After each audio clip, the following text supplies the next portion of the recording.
J'ai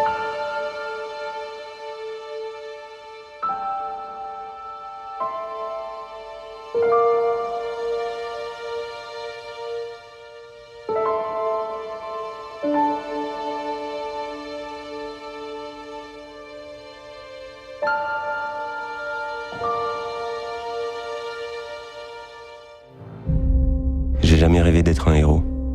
Mais que mes cours éveillent une vocation, ça oui, j'avoue que j'en ai rêvé. Bonjour, monsieur Paty. Aujourd'hui, on va faire une étude de cas. Liberté d'expression, liberté de la presse. Ça vous dit quelque chose? C'est Charlie Hebdo? Exactement. Salut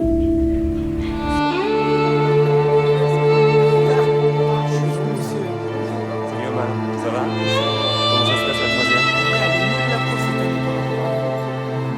Tout fait interview dépend de celui qui l'écoute. C'est ça?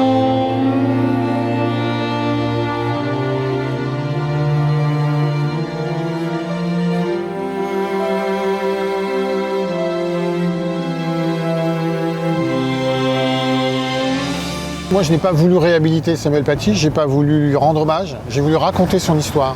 Et juste raconter son histoire, ça devient une réhabilitation et ça devient un hommage. Mais vous voyez, ça s'est fait dans ce sens-là. C'est-à-dire, moi, je pose l'histoire et l'histoire, elle parle d'elle-même. Et c'est pour moi, c'est un. Je l'ai ressenti récemment. C'est un film sur l'injustice. C'est une énorme injustice qui a été faite à Samuel Paty. Pas de blague aujourd'hui? Bon, allez, une blague pour Drissou. Il y a un problème? Je viens de revoir la vidéo, les vues arrêtent pas d'augmenter. Elle est mensongère, elle donne clairement le nom du collège et de Monsieur Paty. Il faut la faire supprimer. Pour moi, c'est vrai que je milite un petit peu depuis le départ à le réhabiliter.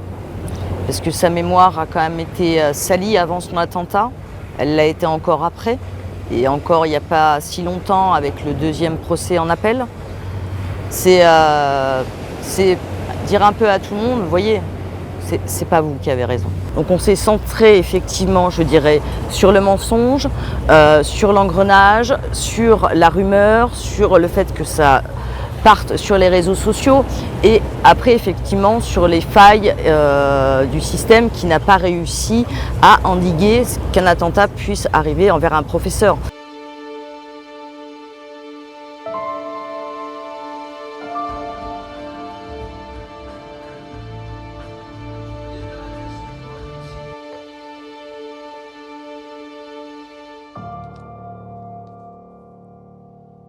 C'est pas un film à charge. L'abandon, des fois les institutions le prennent pour elle. Elle dit c'est nous, l'éducation nationale, l'abandon, ou quand le ministère de l'Intérieur vient voir le film, c'est nous, l'abandon. Mais tout le monde prend dans ce film. Et c'est normal, parce que c'est factuel, c'est comme ça, c'est plein d'erreurs, plein de petites erreurs partout. Et on cherche pas un coupable, on cherche juste à ce que ça ne se renouvelle pas. Ça s'est pas passé comme ça. Bachira, elle a menti. On est complètement derrière vous. Tous les jours, je reçois des coups de fil de menaces à la loge. Je pense que ce serait bon de faire un bloc autour de lui. S'ils ont un couteau, je fais quoi?